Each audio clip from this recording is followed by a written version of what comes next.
एक छोटे से कस्बे में समीर नाम का एक लड़का रहता था। बचपन में ही पिता की मृत्यु हो जाने के कारण परिवार की आर्थिक स्थिति बड़ी दयनीय थी। समीर की मां कुछ पढ़ी लिखी जरूर थी, लेकिन उतनी पढ़ाई से नौकरी कहाँ मिलने वाली थी। सो घर घर बर्तन मांज कर और सिलाई बुनाई का काम करके किसी तरह अपने बच्चे को पढ़ा लिखा रही थी। समीर स्वभाव से थोड़ा शर्मीला था और अक्सर चुपचाप बैठा रहता था। एक दिन जब वो स्कूल से लौटा तो उसके हाथ में एक लिफाफा था। उसने माँ को लिफाफा पकड़ाते हुए कहा, माँ, मास्टर साहब ने तुम्हारे लिए ये चिट्ठी भेजी है, जरा देखो तो इसमें क्या लिखा है। माँ ने मन ही मन चिट्ठी पढ़ी और मुस्कुराकर बोली, बेटा, इसमें लिखा है कि आपका बेटा काफी होशियार है। इस स्कूल के बाकी बच्चों की तुलना में इसका दिमाग बहुत तेज है और हमारे पास इसे पढ़ाने लायक शिक्षक नहीं है, इसलिए कल से आप इसे किसी और स्कूल में भेजें। यह बात सुन कर समीर को स्कूल न जा सकने का दुख तो हुआ, पर साथ ही उसका मन आत्मविश्वास से भर गया कि वो कुछ खास है और उसकी बुद्धि तीव्र है।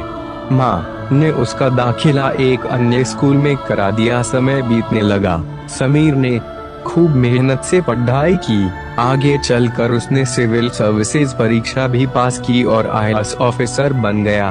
समीर की मां अब बूढ़ी हो चुकी थी और कई दिनों से बीमार भी चल रही थी और एक दिन अचानक उनकी मृत्यु हो गई। समीर के लिए ये बहुत बड़ा आघात था। वह बिलख बिलख कर रो पड़ा। उसे समझ नहीं आ रहा था कि अब अपनी माँ के बिना वो कैसे जिएगा। रोते रोते ही उसने माँ की पुरानी अलमारी खोली और हाथ में उनकी माला, चश्मा और अन्य वस्तुएं लेकर चूमने लगा। उस अलमारी में समीर के पुराने खिलौने और बचपन के कपड़े तक संभाल कर रखे हुए थे। समीर एक एक कर सारी चीजें निकालने लगा और तभी उसकी नजर एक पुरानी चिट्ठी पर पड़ी।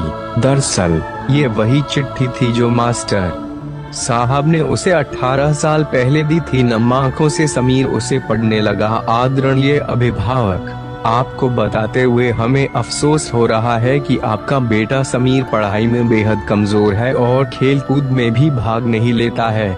जान पड़ता है कि उम्र के हिसाब से समीर की बुद्धि विकसित नहीं हो पाई है, अतः हम इसे अपने विद्यालय में पढ़ाने में असमर्थ हैं। आपसे निवेदन है कि समीर का दाखिला किसी मंद बुद्धि विद्यालय में कराएं अथवा खुद घर पर रखकर इसे पढ़ाएं।